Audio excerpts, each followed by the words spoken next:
A wealthy millionaire returned home late one night, only to hear his maid whisper fiercely, "Shut up!" Shocked, he froze. But within seconds, he realized why she said it. And what happened next, no amount of money could ever prepare him for.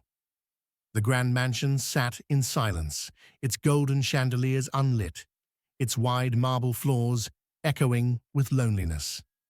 Outside, the city slept. Inside, luxury lay still, expensive paintings on the walls, velvet curtains, and the cold perfection of a house too big for just one man.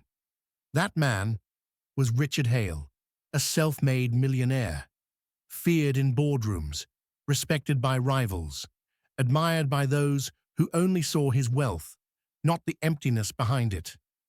That night, Richard came home past midnight, loosening his tie as he stepped through the towering double doors. His shoes clicked sharply on the marble. He muttered to himself about business deals, about stocks, about money, the only things that ever filled his mind. But then, something stopped him. From the far end of the hall, near the servants' quarters, he heard a faint sound, a soft voice, urgent, whispering. He stepped closer. That's when he saw Miriam.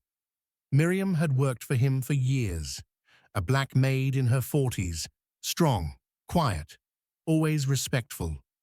Richard barely noticed her most days. She blended into the background, like the furniture. But tonight, she was different. Her eyes were wide, her face pale with fear. And the moment she saw Richard enter, she rushed to him, pressing her hand to his chest. "Shut up," she hissed. Her voice shook, but her eyes were firm. Richard blinked, stunned. No one spoke to him like that. Not employees, not business partners, not even family. His first instinct was rage. His jaw tightened. "How dare," he began. But Miriam's hand covered his mouth before he could finish. "Please, not a word," she whispered. Her eyes darted toward the staircase. Richard froze, and then he heard it. From upstairs came faint footsteps, not the familiar sound of his daughter's slippers or the light steps of staff. These were heavy, slow, careful. Richard's blood ran cold. Someone was in his house. Miriam leaned close, her voice trembling but steady. "They broke in while you were gone. I've kept quiet to keep your daughter safe." His heart stopped. His daughter, Emily, 7 years old, sleeping just down the hall from where those steps creaked. Suddenly, the weight of his millions, his business, his empire, none of it mattered.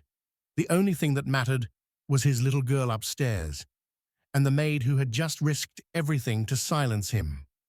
Miriam pulled Richard into the shadows, her hand still pressed against his chest, feeling his panicked heartbeat. "I called the police," she whispered. "But we must stay quiet. If they hear us—" Richard swallowed hard. His usual confidence, the arrogance that ruled his life, crumbled in seconds. He was a millionaire, but he was helpless here. It was Miriam who took charge. It was Miriam who knew the house's hidden corners. It was Miriam who dared to protect Emily when her own employer couldn't. Together, they crept silently through the hall, avoiding the creaks in the floor, Miriam leading the way. Every second felt like an eternity. Every sound, from upstairs, a dagger of fear. Finally, they reached Emily's room. The little girl slept peacefully, unaware of the shadow moving just beyond her door. Richard's eyes filled with tears. For the first time in years, he wasn't thinking of money. He was thinking of what he could lose. The only family he had left. A floorboard groaned. The intruder turned. A masked man stepped into the hall, holding a crowbar, his eyes locked on Richard and Miriam. Richard froze, but Miriam, trembling yet unbroken, pushed Emily's door shut behind her and spread her arms. "You won't touch this child," she said firmly, her voice shaking the silence. The man sneered, stepping forward. But before anything could happen, red and blue lights flashed through the windows. The police burst in. Shouts filled the house. The intruder was caught within moments. And then, silence again. Richard collapsed to his knees, holding Emily as she woke up, frightened, but safe. His tears soaked into her hair.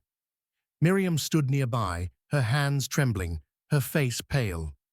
Richard looked at her, with eyes full of something he hadn't felt in years: humility, gratitude. Love not born of romance, but of respect, deeper than wealth. "You saved her," he whispered. His voice cracked. "You saved us." Miriam shook her head softly. "I only did what any mother would do. Money doesn't make you brave, sir. Love does." That night changed Richard forever. He still ran his empire. He still wore his suits and sat at his polished desks. But he was no longer blind.